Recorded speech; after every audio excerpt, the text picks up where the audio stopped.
Hola, soy Raúl Jeremías Soriano Gómez y te invito a que escuches mi explicación. Hoy es día 20 de marzo del 2024. El Evangelio es Juan 8 del 31 al 42. En aquel tiempo Jesús dijo a los que habían creído en él: si se mantienen fieles a mi palabra, serán verdaderamente discípulos míos.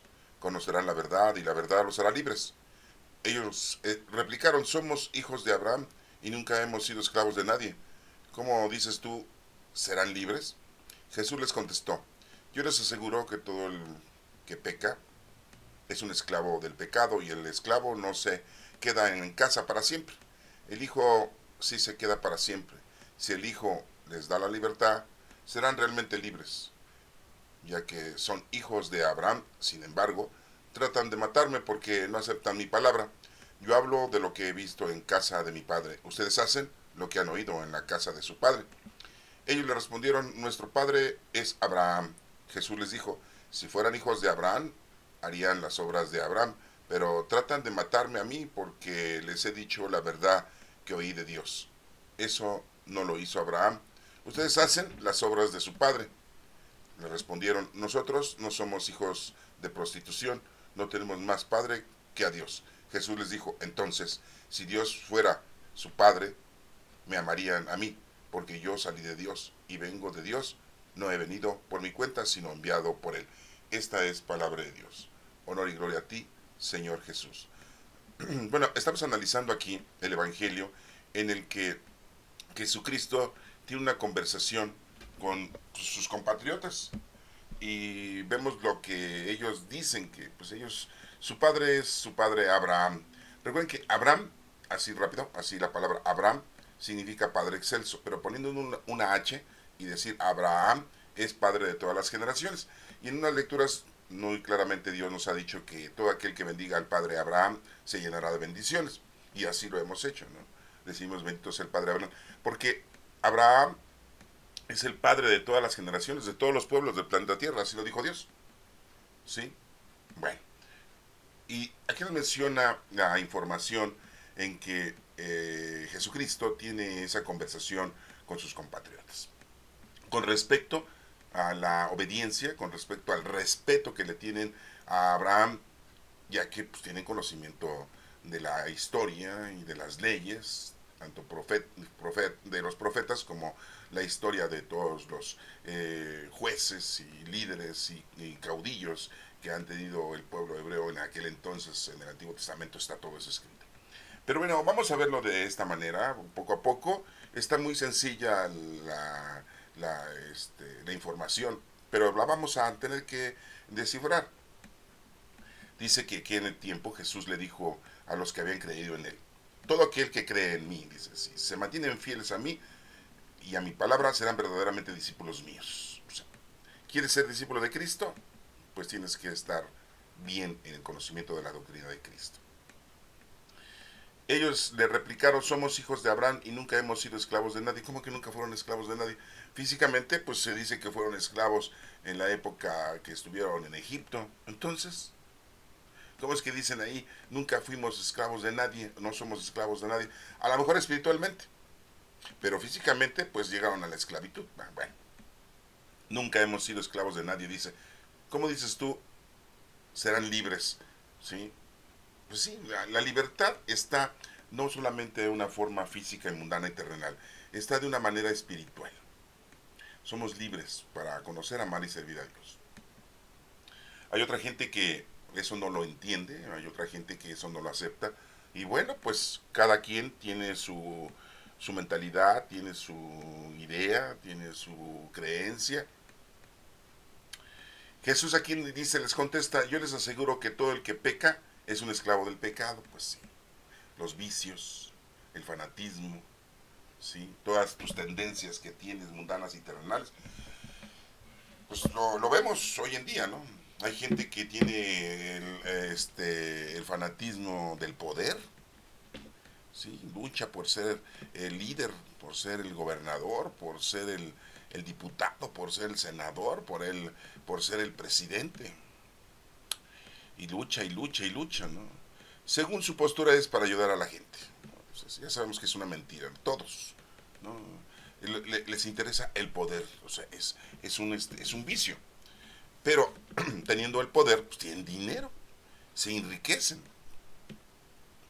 Yo hasta ahorita, pues no he podido comprobar, y no es mi deseo, ¿verdad? Pero no he podido yo comprobar que haya un presidente que después de ser presidente no tenga dinero, ¿verdad?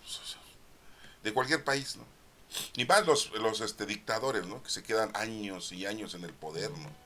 Se quedan 5, 10, 20 años en el poder, o más. Bueno, eso es fanatismo, esas son pasiones, eso es pecado, ¿sí? O como les vuelvo a reiterar, muchos dicen, es que es o un empleo o es una labor para ayudar al pobre. Pero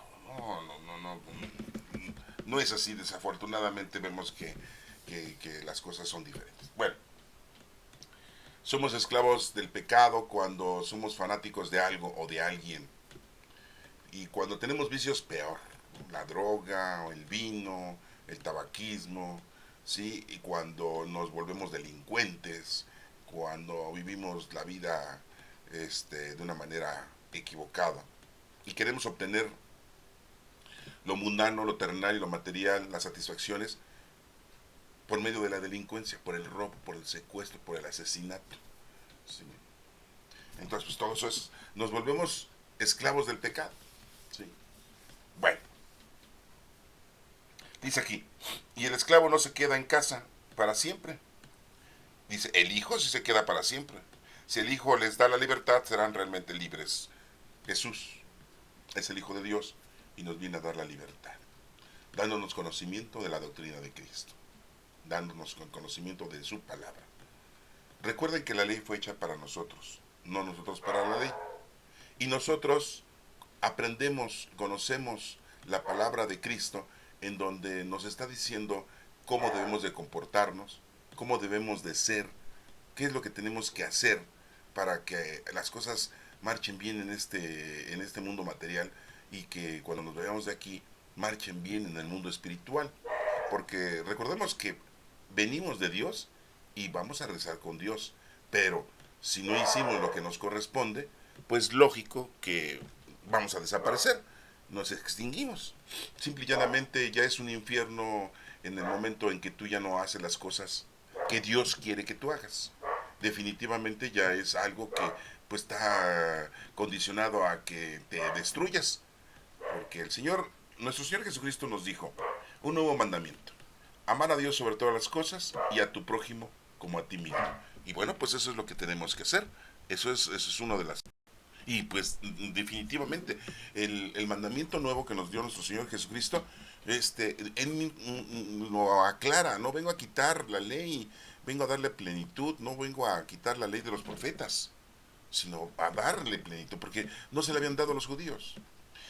Es importante esto también aclararlo, y ya lo hemos platicado en otras ocasiones, en que una cosa es la palabra de Dios que está en el Antiguo Testamento. No todo lo que está escrito en el Antiguo Testamento es palabra de Dios, hermanos. No, hay gente que así lo toma, pero no es cierto.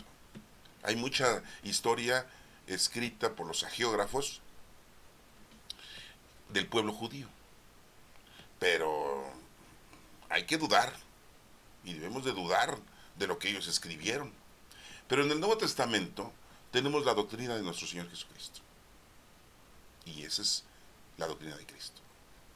Dirán ustedes, bueno, ¿qué no es palabra de Dios? Es la doctrina de Jesucristo, el Hijo de Dios. Y otra cosa es la doctrina de la iglesia institucional en la que tú te desenvuelvas y que te adoctrinan de una manera. ¿Sí? Ellos supuestamente te dicen es para que te acerques a Dios, lo conozcas, lo ames y lo sirvas. Bueno, si les funciona a todo dar, pero si no les funciona al estar exagerando, al estar inventando, al estar poniéndole más trabas a las personas para que se acerquen a Dios, pues entonces pues no, como que esa doctrina no está óptima, ¿no? La de la institución. Pero la doctrina de Cristo nos hemos dado cuenta que funciona y es verdadera. Estamos en el año 2024 ahorita, ¿sí? Y nos damos cuenta que la palabra de Cristo da frutos en todos. aquellos que la aceptan. ¿Qué es lo que dice aquí? ¿Y qué sigue diciendo aquí? Si el Hijo les da la libertad, serán realmente libres, ya que ya sé que son hijos de Abraham, les dice Jesús. Sin embargo, tratan de matarme, pues sí, porque no aceptan mis palabras. Yo hablo de lo que he visto en la casa de mi padre. Ustedes hacen lo que han oído en casa de su padre. Las costumbres, las tradiciones que llevaban los judíos, los estaban orillando y alejándose de la palabra de Dios, de la palabra que está en el Antiguo Testamento. Y vemos, los que ya han leído la Sagrada Escritura, el Antiguo Testamento, lo han estudiado, lo han analizado, lo han interpretado, se dan cuenta de dónde está hablando Dios y dónde están los agiógrafos sagrados escribiendo barbaridades. Pero ahorita no las vamos a analizar. Pero entonces, aquí muy claramente Jesús les dice que ustedes son hijos de su padre y ven las cosas de su padre, que es el padre Abraham. Si fueran verdaderamente y tuvieran conocimiento de la historia y de lo que dice el padre Abraham, que es el padre de la fe, no tratarían de matar a nuestro Señor Jesucristo. Dice, ellos le respondieron, nuestro padre es Abraham. Jesús les dijo, si fueran hijos de Abraham, si verdaderamente fueran hijos de Abraham, harían las obras de Abraham. ¿Cuáles son? Para empezar, la fe, ¿sí? La obediencia. Eso es lo que hizo Abraham. ¿Se acuerdan que obedeció a nuestro Padre Dios? Y respetaba a nuestro Padre Dios. Jesús les dijo, si fueran hijos de Abraham, harían las obras de Abraham, pero tratan de matarme a mí porque les he dicho la verdad que oí de Dios. Eso no lo hizo Abraham. Ustedes hacen las obras de su padre. Le respondieron, nosotros no somos hijos de prostitución, no tenemos más padre que a Dios. Muy claramente lo dicen ellos, ¿no?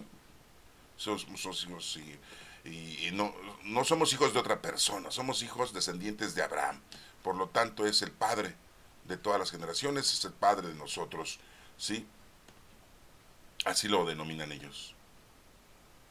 Jesús les dijo entonces, si Dios fuera su padre, me amarían a mí, porque yo salí de Dios y vengo de Dios. No he venido por mi cuenta, sino enviado por Él. Muy claramente les explica, les dice, de dónde viene Jesucristo, de dónde viene Él. Lo ha enviado nuestro Padre Dios, para liberarnos del pecado. Recuerden que pues es su pueblo elegido. Dios lo eligió a ese pueblo. ¿Para qué? Para que aprendiera, para que conociera a Dios, lo amara y lo sirviera, y nos lo transmitiera a nosotros que no somos judíos, a los demás pueblos del mundo entero. Y no lo han hecho.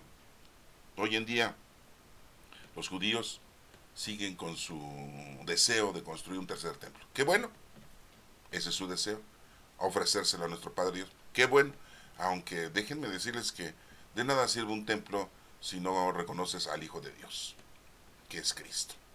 Pero bueno, eso es muy difícil para que ellos lo puedan entender y lo comprender. Siguen en lo mismo. Ellos siguen teniendo, ¿sí?, esa idea del padre Abraham como su tutor de la vida religiosa o de la vida espiritual. Cuando se mueren, todos ellos dicen que se van al seno de Abraham, hasta que llegue el Mesías y los saque de ahí, del seno de Abraham, y los pueda llevar con nuestro Padre Dios. Así dicen ellos. Nosotros sabemos que Jesucristo ya está con nosotros, llegó con nosotros y vino primero a ellos, no lo aceptaron, y hay una parábola que dice, ya tengo el banquete preparado, la fiesta para todos los míos, ¿no? Vayan y avísenles, les dice a sus criados, a sus profetas, vayan y avísenle. Y van, y les avisan, y no quieren ir. Ponen pretextos para todo. Es una parábola que ya lo vimos hace unos días. Y Jesús les dice, bueno, Dios dice, o el de la fiesta, dice, vayan entonces a las calles y traigan a la fiesta a todo el que encuentren. ¿Sí? En las calles, a las banquetas, a las plazas, a todos, ya que los que estaban destinados a la fiesta no quisieron, bueno, pues pusieron sus pretextos, muy loables, no quisieron, bueno. Y así fue como nos invitaron a todos nosotros los que no somos judíos. Porque Dios mandó a Jesucristo y Jesús venía para todos. Pero en primer orden eran para los judíos, para sus compatriotas. Claro, hubo muchos que sí. De hecho, sabemos que los 12 discípulos pues, eran judíos. ¿Sí? La iglesia en la que nosotros laboramos fue iniciada por el pueblo judío, los convertidos al cristianismo, los que aceptaron a nuestro Señor Jesucristo.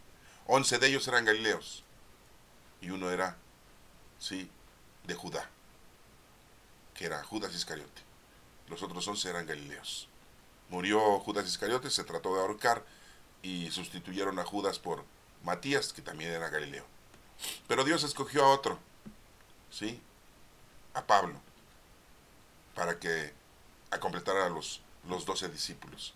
No es que hagamos a un lado a Matías, pero bueno, eso fue, ellos escogieron a Matías para que reemplazara a Judas, que era de Iscariot. Pero Dios escogió a Saulo Pablo, ¿sí? Para que reemplazara a Judas. Y bueno, esa es otra información que tenemos, es otra historia, por decirlo así. Y bueno, hermanos, espero que esto les sirva como de interés para que lo vuelvan ustedes a estudiar, a leer con calma, y investiguen y se den cuenta que es importante el analizar la palabra de Dios. Y como les vuelvo a reiterar, en el Antiguo Testamento tenemos la palabra de Dios. En el Nuevo Testamento tenemos la doctrina de Cristo, publicada por algunos discípulos de Cristo. Tenemos ahí 2 cartas de Pedro, 3 cartas de Juan, una de Santiago y una de Judas. No sabemos quiénes eran esos, Santiago y Judas no sabemos, pero no eran discípulos de nuestro Señor Jesucristo, de los apóstoles, eran otros. Tenemos una carta de los Hebreos y tenemos 13 cartas que escribió Pablo a las iglesias y a sus amigos, ¿sí? Y bueno, pues el último libro que nosotros hoy le decimos Apocalipsis, pero antes le decían Revelación y mucho antes le decían el libro de la manifestación, ¿sí? Que pues no fue escrito por Juan, sino por la comunidad juánica, los seguidores de Juan. De hecho, pues algunos investigadores dicen que las cartas tampoco fueron escritas por Juan, de su propia mano, que nada más la primera, ¿no? Así dicen, no sé, yo no estuve ahí. Pues vamos a dejarlo con signos de interrogación. De hecho, dicen que el Evangelio tampoco lo escribió Juan, sino la comunidad juánica. Les digo, pues esos son ya datos que se nos proporcionan en la actualidad, ¿no? Pero no hay nada seguro. Pero por lo tanto, pues pensamos y creemos que Juan haya escrito el Evangelio, que es esta parte que acabamos de leer ahorita. Bueno, que Dios te bendiga, hermano.